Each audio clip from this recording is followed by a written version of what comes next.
భగవద్బంధులారా, పరమాత్మ యొక్క నిర్హేతుక రక్షకత్వాన్ని ప్రకాశింపజేసే నారాయణ కవచంలోని విషయాన్ని తెలుసుకునే ప్రయత్నంలో ఉన్నాము.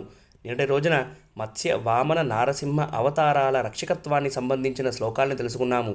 ఈ కవచంలోని 4వ శ్లోకము రక్షతసౌ మాధ్వని యజ్ఞకల్ప స్వదంష్ట్రయోన్నీతధరో వరాహ రామోద్రికూటేశ్వద విప్రవాసే సలక్ష్మణో వ్యాద్ భరతాగ్రజోస్మాన్.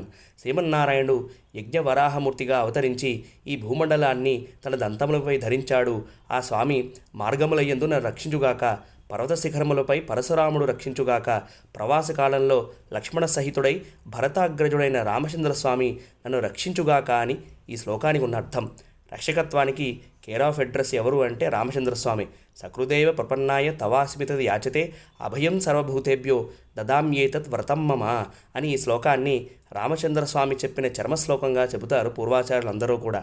ఆశ్రయిస్తే తవా అస్మి, నేను నీ వాడను అవుతాను అని రామచంద్రస్వామి శ్రీమద్ రామాయణం యుద్ధకాండలో ఇచ్చిన మాట.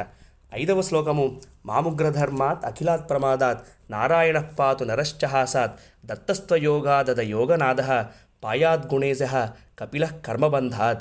శ్రీమన్నారాయణుడు అభిచార హోమముల వంటి భయంకరమైన మారణ హోమల నుండి, అన్ని విధములైన ప్రమాదముల నుండి రక్షించుగాక, ఋషిశ్రేష్ఠుడైన నరుడుగా నా గర్వాన్ని దూరం చేయుగాక, యోగ విఘ్నముల నుండి యోగీశ్వరుడైన దత్తాత్రేయుడు నన్ను రక్షించుగాక, త్రిగుణాధిపతి అయిన కపిల భగవానుడిగా కర్మబంధముల నుండి రక్షించుగాక అని ఈ 5వ శ్లోకానికి ఉన్న అర్థం. దత్తాత్రేయుల వారు శ్రీమన్నారాయణ యొక్క అవతారం. అత్రిముని అనసూయలకి 3 కుమారులు, 1 కుమారుడు కాదు. వాళ్ళు ఎవరు అంటే చంద్రుడు, దూర్వాసుడు, దత్తాత్రేయుడు. చంద్రుడు బ్రహ్మగారి అంశ, దూర్వాసుడు శంకర అంశ, దత్తాత్రేయుడు శ్రీమన్నారాయణ యొక్క అంశ అవతారము. శ్రీమద్భాగవతం 4వ స్కంధం 1వ అధ్యాయం 15వ శ్లోకం చాలా స్పష్టంగా చెబుతుంది. అక్కడ వ్యాసుల వారి శ్లోకం ఉంది కాబట్టి దాన్ని మనం అందరము అంగీకరించాల్సిందే. అలాగే కపిల భగవానుడిగా అవతరించి తన తల్లి అయిన దేవహూతికి సాంఖ్యశాస్త్రం బోధించాడు. అందుకే అది కర్మబంధాల నుండి వేరు చేస్తుంది.